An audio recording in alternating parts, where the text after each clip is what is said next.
Constitution of India की बात करेंगे। कॉन्स्टिट्यूशन ऑफ इंडिया हर किसी फ़र्द को हक़ाइक़ देता है, और इसी ज़मन में अगर हम बात करेंगे ख़वातीन की, ख़वातीन को हमारी कॉन्स्टिट्यूशन ने अपने हक़ाइक़ दिए हैं। हालांकि अभी भी हम देख रहे हैं कि कैसे हमारी जो माएँ बहनें हैं कैसे ये तशद्दुद का शिकार हो जाती हैं। ख़ास तौर पर हम देखेंगे घरेलू तशद्दुद, या अगर कोई हमारी बहन बाहर काम करते हैं, किसी ऑफिस में, पब्लिक स्पेस में काम करती हैं, तो वहाँ पर उनके साथ तशद्दुद हो जाता है। इवन कि अगर हम राह चलती हमारी माँ बहनों को देखेंगे, उनके साथ तशद्दुद होता है। तशद्दुद की मुख्तलिफ़ अक़साम हैं, मुख्तलिफ़ किस्में हैं, और इन किस्मों का तशद्दुद कैसे हमारी माँ बहनों के साथ होता है उनको ये ख़बर नहीं होती है।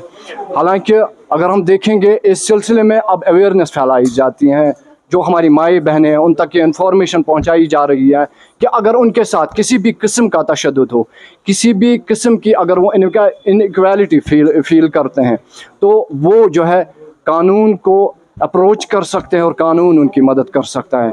इस वक्त हमारे साथ खुसूसी मेहमान जुड़ चुके हैं जो एडवोकेट है, एडवोकेट बरकत कौर रतन जी।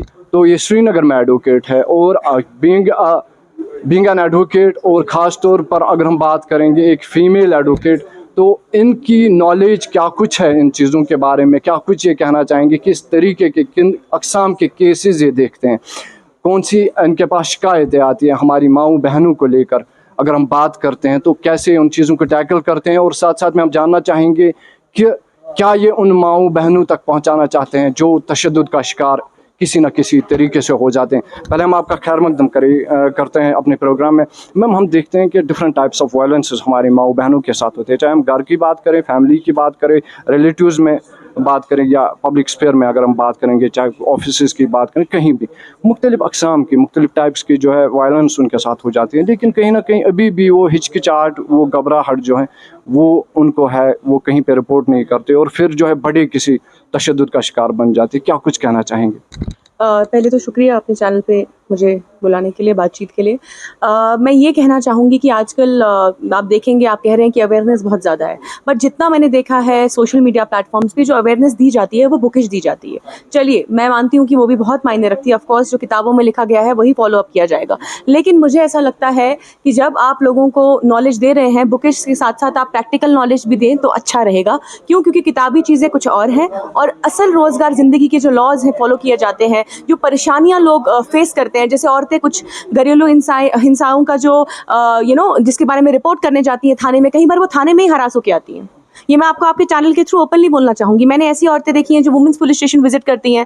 मैं स्पेसिफिक डिस्ट्रिक्ट का नाम नहीं लूँगी, बट मैंने देखा है कि वो कहती हैं कि हमें बस बार बार बुलाया जाता है और डेट देती जाती है। तो मैं ये कहना चाहूँगी आपके चैनल के माध्यम के थ्रू कि हमें अपने लॉज को भी स्ट्रॉन्ग करने की ज़रूरत है। अगर इवन आपके साथ थानों में भी ऐसा हो रहा है तो आपको उस चीज़ की भी रिपोर्ट हायर अथॉरिटीज़ को देनी चाहिए कि मैं जहाँ इंसाफ मांगने जा रही हूँ या जा रहा हूँ या जो भी है, मुझे वहाँ इंसाफ नहीं मिल रहा है। और एक चीज़ कहना चाहूँगी आपके चैनल के माध्यम के थ्रू कि सबसे बड़ी चीज़ यही आती है कि हम लोग स्टैंड नहीं लेते गलत चीज़ों के खिलाफ। हम लोग चुप रहते हैं, हम लोग डर जाते हैं। मैं ये कहना चाहूँगी कि जो लोग चुप रहते हैं वो अपने साथ तो गलत कर ही रहे हैं, लेकिन अपने साथ साथ वो सोसाइटी के साथ भी गलत कर रहे हैं। क्यों? क्योंकि आप ऐसे लोगों को बढ़ावा दे रहे हैं। क्योंकि जो आज आपके साथ ईव टीजिंग करेगा, कल वो रेप केस भी बन सकता है, कल को वो एसिड अटैक भी बन सकता है, कल को वो बहुत बड़ा क्रिमिनल बन सकता है एक इंसान। तो एक इंसान को जब कोई आपको दबाता है तो आप पूरा वो सोचता है कि अरे इसने तो कुछ रिएक्ट नहीं किया, तो चलो अब इसको हम पूरा मसल ही देते हैं। तो कहीं ना कहीं हम सोसाइटी में एक इविल जो है उसको सपोर्ट कर रहे हैं, उसको तैयार कर रहे हैं। तो इन चीज़ों के खिलाफ हर किसी को आवाज़ उठानी चाहिए। मैं बोलती हूँ औरत क्या, आदमी को भी उठानी चाहिए।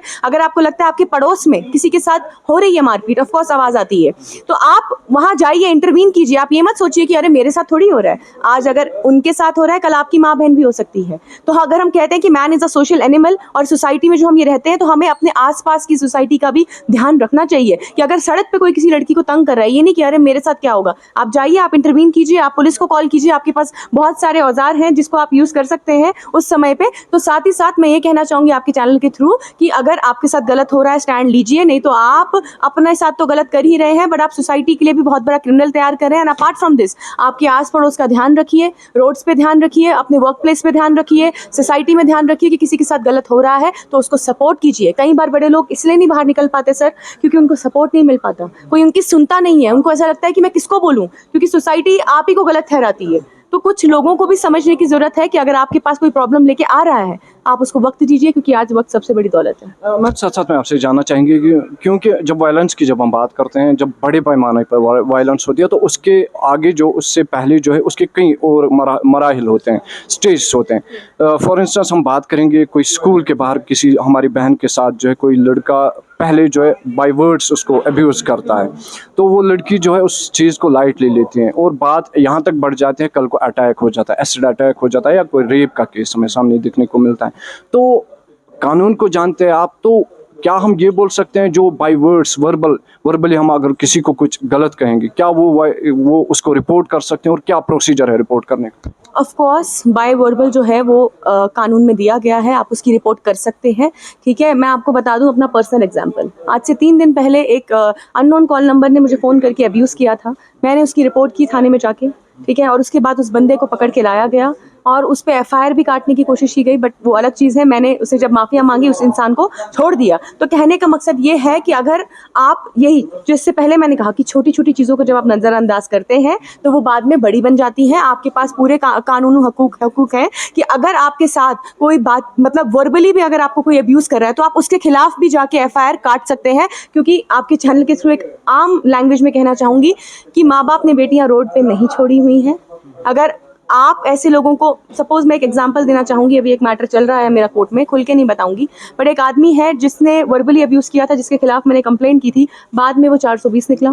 कितने लोगों का उसने नौकरी के नाम पे 10 लाख खाया था, किसी का 3 लाख खाया था। तो कहने का मकसद ये है कि अगर मैंने ये आवाज़ उठाई तो तभी जाके वो उसके बाकी जो जुर्म है वो भी पकड़े गए ना। तो आप इन छोटे छोटे जुर्मों की जब रिपोर्ट करेंगे, पुलिस सुनेगी, क्यों नहीं सुनेगी। आपके पास पूरे कानूनी हकूक़ हैं, आप जाके ऐसे लोगों के खिलाफ एफआईआर भी काट सकते हैं। तो साथ साथ में आपसे जानना चाहेंगे, क्योंकि शॉर्ट में हम जानना चाहेंगे, क्योंकि आज के ज़माने की जब हम बात करते हैं, मॉडर्न एरा की जब हम बात करते हैं, तो आज टेक्नोलॉजिकल बूम हमें देखने को मिलता है। तो इलेक्ट्रॉनिक गैजेट्स हर किसी के पास है, इंटरनेट यूज़ हर कोई करता है। तो हमारे बच्चे भी इसमें, माइनर्स जो हैं, वो स्कूल पर्पज़ के लिए घर वाले उनको फ़ोन देते हैं, लेकिन वो शिकार बन जाते हैं। चाहे कोई उनको थ्रू मैसेंजर्स या डिफरेंट ऐप्स जो है उनको हैरेस करते हैं, तो उनको क्या कुछ करना चाहिए, कैसे पेरेंट्स इसको रोक सकते हैं? देखिए, पहली चीज़ ये है, पेरेंट्स को मैं ये कहना चाहूँगी कि एक सफिशिएंट एज जब बच्चे की आ जाती है तब उसको आप फ़ोन दीजिए। आज मैंने देखा है घर में 5 लोग हैं, पाँचों के पास मोबाइल फ़ोन्स हैं। तो किसके घर में क्या चल रहा है एक दूसरे को ही नहीं पता। इंस्टाग्राम से पता चल रहा है कि मेरी बहन का या मेरे भाई के साथ ऐसा हो रहा है। सो अगर आपको इन चीज़ों की रिपोर्ट करनी है, जैसे आपने देखा कि कुछ लोग गलत कमेंट भी करते हैं, कुछ सोशल मीडिया के प्लेटफॉर्म्स के थ्रू ऐसे क्राइम कर जाते हैं, वीडियोज़ आपकी पर्सनल लीक कर देते हैं, कुछ ऐसा कर देते हैं। तो उसके लिए आपके हर एक डिस्ट्रिक्ट में एक साइबर सेल है, जहाँ पे जाके आप रिटन एप्लीकेशन दे सकते हैं। साथ में आप उस चीज़ को एज एन एक्जर लगा सकते हैं, जो भी आपके साथ किया जा रहा है उसका स्क्रीनशॉट ले सकते हैं और उस इंसान के खिलाफ पूरी कानूनी कार्रवाई की जाएगी। तो नियर बाय साइबर सेल जो भी है आपका, आप उसको विजिट कीजिए। शुक्रिया मैम इतना वक्त देने के लिए, बात करने के लिए, क्योंकि मसरूफियात जो हमारे वकला साहिबान हैं उनको बहुत ज़्यादा होती है, फिर भी शुक्रिया इतना वक्त देने के लिए। तो नाज़रीन, अगर हम बात करेंगे जो तशद्दुद, खाली तशद्दुद नहीं बल्कि मुख्तलिफ मराहिल जो आज हमें देखने को मिलते हैं, ख़ासतौर पर अगर हम अपने बच्चों से लेकर बड़े बुज़ुर्गों तक बात करेंगे, तो कहीं ना कहीं वो वायलेंस का शिकार हो जाते हैं थ्रू इलेक्ट्रॉनिक गैजेट्स। या अगर हम देखेंगे जो हमारे जो फॉर फ्लंग एरियाज़ होते हैं, तो वहाँ पर अभी भी जो है हमारी माओ बहनों को ये पता नहीं होता है कि हमारे लिए जो है कॉन्स्टिट्यूशन ऑफ इंडिया में जो है राइट्स दिए गए, हमें हक़ाइक़ दिए गए हैं कि हम अपनी आवाज़ उठा सकते हैं, हम अपने हक़ाइक़ के लिए लड़ सकते हैं। तो इस सिलसिले में हमने एडवोकेट साहिबा से बात की और इन्होंने बेहद जो है फ़ायदेमंद बातें कही और उम्मीद करते हैं कि जो इन्होंने बातें कही ये हमारी माओ बहनों के लिए जो है फ़ायदेमंद साबित होगी और वो जो है अपने हक़ाइक़ को जानने की और कोशिश करेंगी। ज़िला बड़गाम से मैं जी, जम्मू कश्मीर लद्दाख के लिए नूर रमीन।